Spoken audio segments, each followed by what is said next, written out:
Le web a une longue histoire derrière lui. Et pourtant, comme je vous le disais, les choses ont commencé bien avant, puisque Internet a été créé avant le web.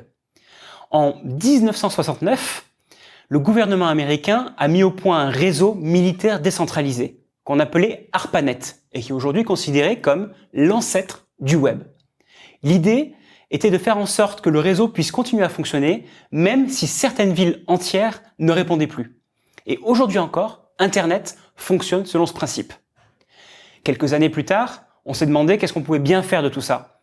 Et en 1972, on a créé les emails pour pouvoir communiquer entre personnes, comme si on s'envoyait des courriers, mais de façon électronique.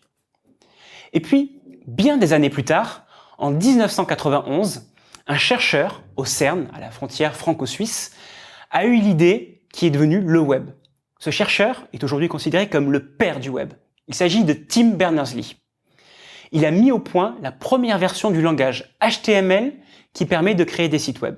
Il a eu l'idée, finalement révolutionnaire à l'époque, de créer des liens hypertextes, où en cliquant sur un lien, on peut aller d'une page vers une autre.